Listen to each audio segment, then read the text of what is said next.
Reiki, Chapter 3. After her husband's transition, she kept her word and worked very hard to provide financial care for her family. From 1930 to 35, she had very little rest, and finally she suffered a nervous breakdown from overwork. In addition, she had severe physical problems, a painful abdominal condition which required surgery, and respiratory problems which prevented the use of anesthetic. The doctor informed her that she must have the surgery if she were to live, and since it appeared that she would not survive the operation, he felt he could not accept responsibility for it. She was in a desperate situation, and she knew that she was losing ground. So at night, when her chores were completed, she would sit under a big camphor tree, where she sought peace of mind and meditation. She was not yet 35 years old, but she felt 60, for she was unable to walk upright because of the pain in her abdomen. At times she was having great difficulty breathing.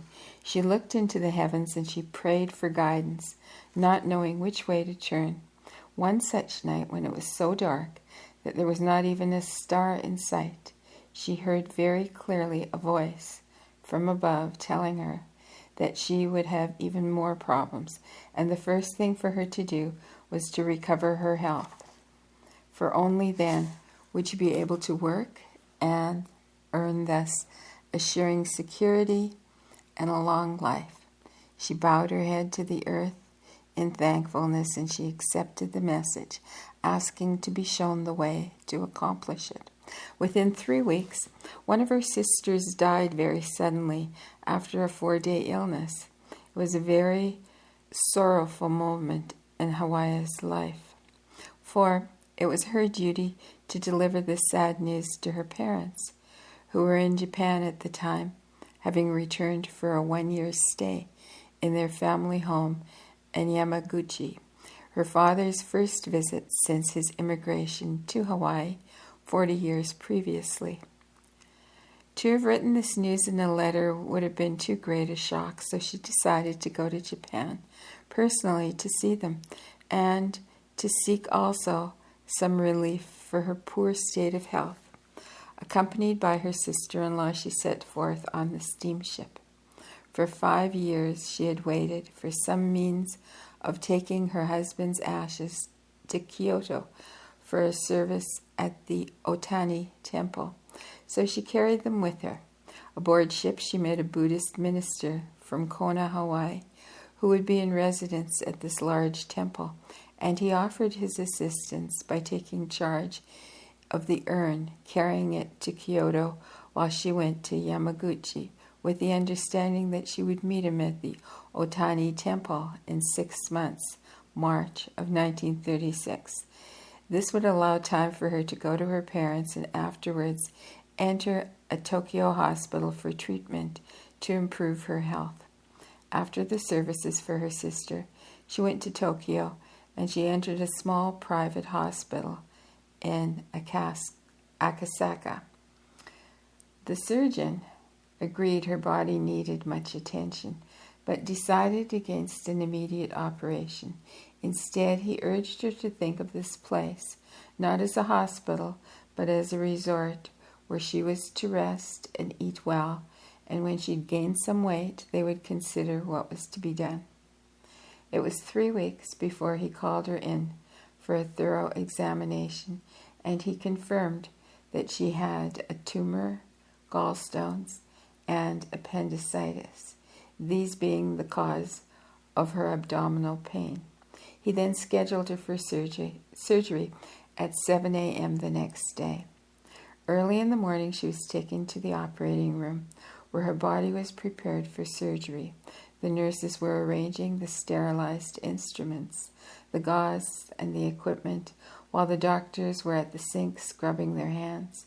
Mrs. Takata was lying very still on a surgical table, eyes closed, listening to the splashing of the water and the conversations, when suddenly she heard quite clearly a voice saying, "The operation is not necessary. The operation is not necessary."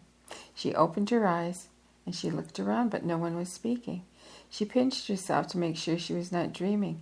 She decided if she heard the voice a third time, she would accept it. It was even louder the third time. The operation is not necessary. She knew she was awake and sane, but what could she do? The voice said, "Ask, ask, ask." Whom should she ask? The head surgeon. The head surgeon. The head surgeon. She slipped off the table. She stood on the floor, sheet wrapped around her, and the nurses rushed over, began to scold her for spoiling their preparations for surgery. The doctors also came, and the surgeon, expressing concern that she might be reacting from the fear of the operation. She assured him that this was not so and that she was not afraid, not even nervous, but she did have a question for him. Did he know of any treatment or therapy that would help her? He thought a few moments, and then he said he did, but it would depend on how much time she was willing to spend in Tokyo. There was no way to know how long this treatment might take. 2 weeks, 2 months, a year, and likely it would not work if she came for both a cure and a tour of Japan in 60 days, because he had said a year. She doubted it, declaring she could say, because he had said a year, she doubted it, declaring she could stay 2 years since health was her first concern, not sightseeing. The doctor sent for his sister, who was also a hospital dietitian, and she took Mrs. Takata by streetcar to another section of the city to his studio, where a drugless treatment was given. They were welcomed by Mrs. Hayashi, the director's wife, who also served as the receptionist. And when Mrs. Takata's turn came, she entered the treatment room, where she saw 8 couches with 16 men practitioners giving treatments under the supervision of Dr. Chujiro Hayashi. Fully clothed, she lay down on the couch, and the 2 practitioners began the treatment, one man working on her head, the other on her abdomen. As their hands lightly touched her, they would comment on what they were sensing. "Oh, yes, your gallbladder is not so good. You must have a lot of pain here. And there is a lump here. It could be a tumor," and so on. And when they made such observations, she could feel the heat from their hands, but she did not understand how they knew these things, and she wondered if the hospital had called them. How did they know? She was very curious, but decided to save her questions for the next day, when she would return at an earlier hour to allow time for such inquiries. The next day, the doctor's sister again went with her to the clinic, but Mrs. Takata lay down on the couch, and before Mrs. Takata lay down on the couch, she looked under it to see if there was any wiring connection to some sort of instrument or battery that created the heat.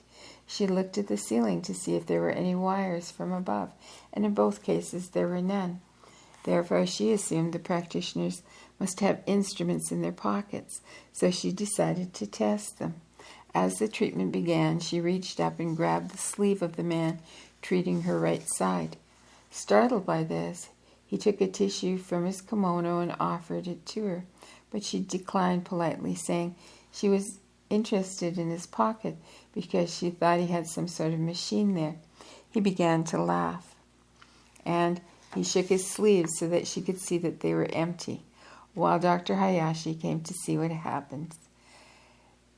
She voiced her curiosity, wondering how the practitioner could tell where her pain was and what was amiss, saying, "I know his hands are giving me the message, for they are hot and I can feel the vibration. They are not ordinary hands, so he must have a connection with some kind of power." "Yes," Dr. Hayashi replied, "he does, but it is not electricity. This is Reiki." She asked him to explain more fully. since she was not completely familiar with the language. Reiki is the Japanese word for universal life energy.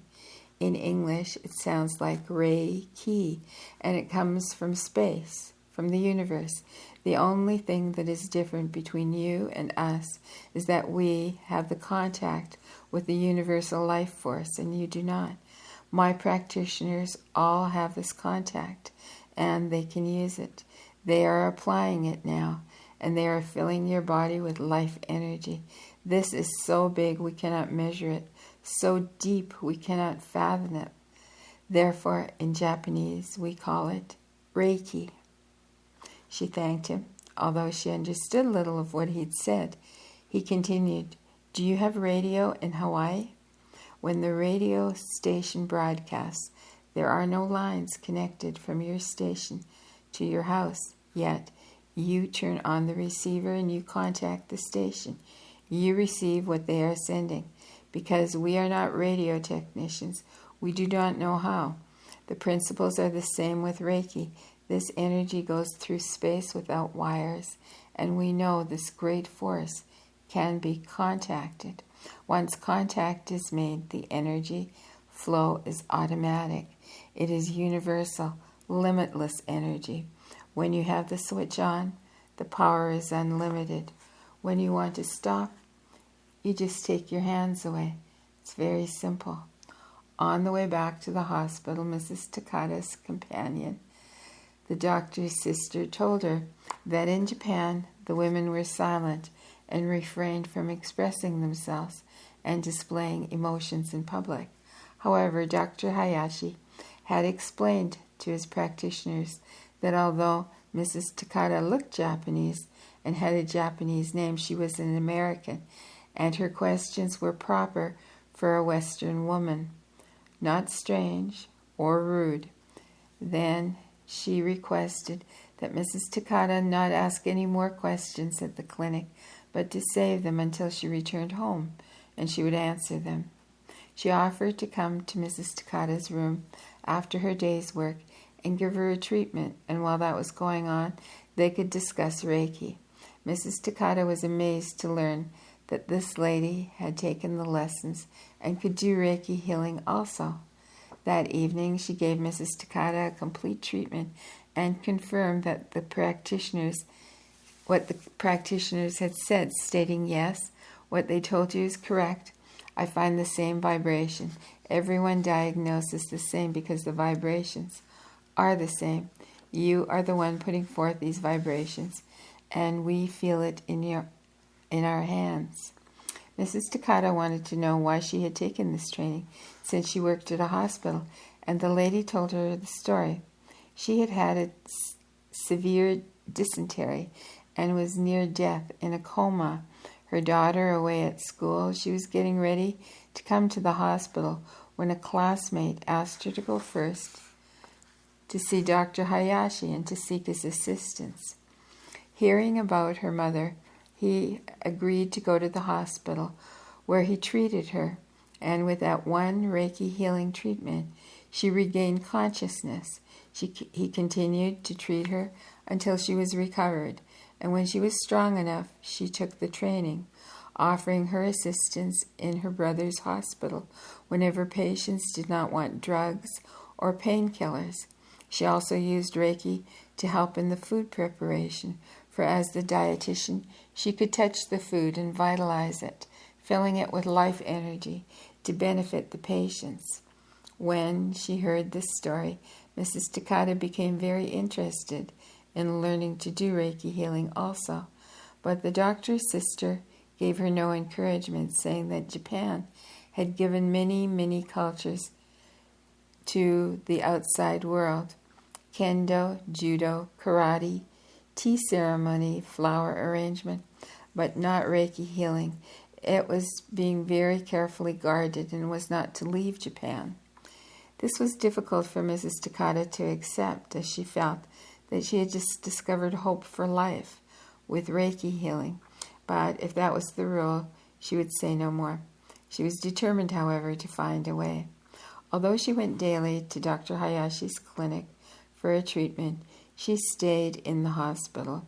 Here she began her meditations, praying for guidance, for a way to gain entrance into the Reiki healing classes.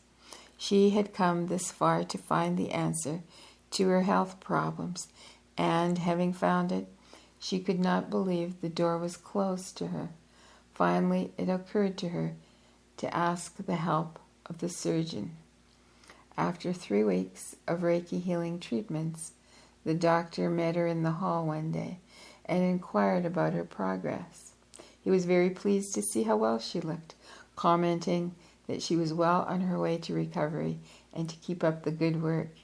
Here was her opportunity to take courage, so she asked him to help her in her desire to take the training. He responded that there were rules and there was etiquette, and he could do nothing since this association did not want to accept outsiders. She pressed her case, saying that she could not come to Japan every time she needed a treatment, and that she wanted to learn Reiki healing in order to stand on her own and support herself and her family. With this plea, he said he would try to help, although he could promise nothing.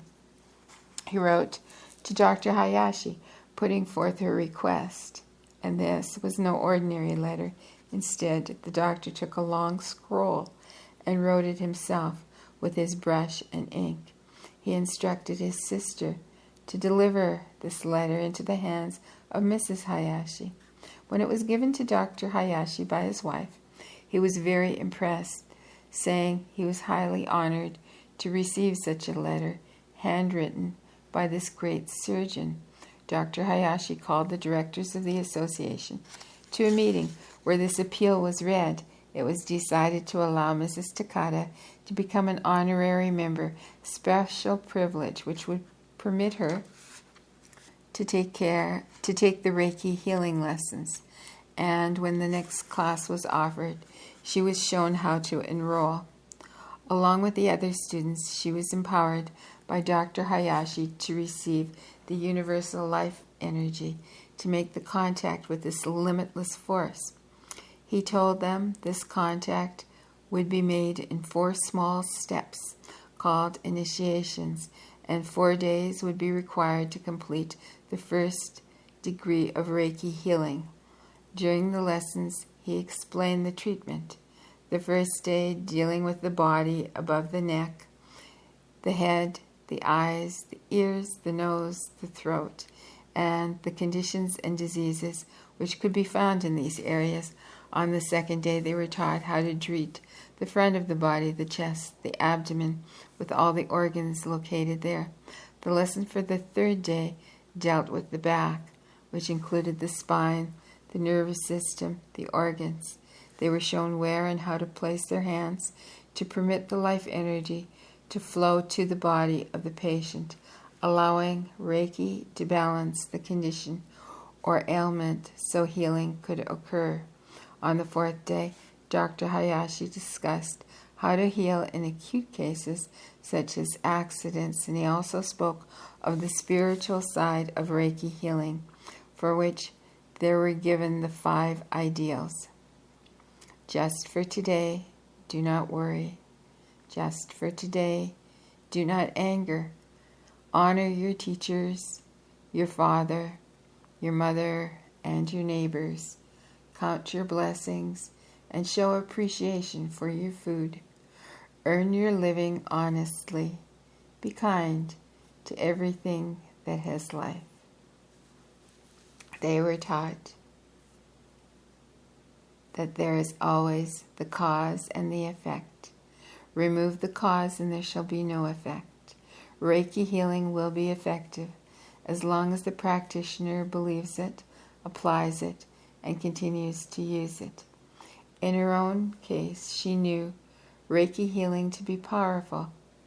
After just 3 weeks of daily treatments, she was much better. Her body had rid itself of its toxins. All the aches and pains had disappeared. Her color was better than it had ever been, and her strength was returning. She felt light as a feather, and she could move easily. And by the end of 4 months, her respiratory problems were gone, and the gallstones had come out. She was so well by this time that she felt she should practice the Reiki healing that she had learned in the class. When 6 months had passed, she went to Kyoto as planned, where the services were held for her husband. It was time also for her parents to return to Hawaii, so after seeing them off on the steamship, she moved to the Hayashi home, accepting their invitation to live with them while she learned to be a Reiki healing practitioner. When the first patients started arriving at 7 each morning, Mrs. Takata was in the clinic with the other 16 practitioners, where for 5 hours there was not an idle moment. The afternoons were used for house calls, sometimes requiring a train ride or two of 2 or 3 hours out into the country and back again after treating the patient. Following her evening meal, she gave the report of her afternoon's activities to Dr. Hayashi and his family. This was her daily routine for 1 year, and every day was devoted to the practice of Reiki healing. At times, Dr. Hayashi took her with him on house calls into very lovely private homes, some belonging to titled people. One of her memorable experiences was a visit with Dr. Hayashi to an archbishop of the Jodo mission sect Buddhist in Kamakura, who, having severe laryngitis, had lost his voice for several years. No longer able to perform the duties of his office, he was forced into early retirement. After his 4th Reiki healing treatment, he experienced a reaction in which his throat rid itself of this toxic condition, and he began to recover rapidly. Dr. Hayashi was pleased, saying total recovery could be expected within 21 days, and he gave the case over to Mrs. Takata. With the return of his voice, the Archbishop was reinstated and sent to Hawaii to head the work of this group, where there as well as on the American mainland. She met him later in Honolulu, where he often invited her to breakfast after his early morning service. During this year, she worked very long hours, and she had no time to visit shops or call on friends, for everything was for Reiki healing. She observed what kind of patients came and how well they responded and how long the treatments took. She soon learned that with every condition, it was as Dr. Hayashi had taught: remove the cause, and there shall be no effect. At the end of her training, she was surprised to learn that every move she had made during that year had been noted, so she was happy that she had done the proper thing and now was allowed the privilege of receiving the 2nd degree in Reiki healing, the practitioner's level.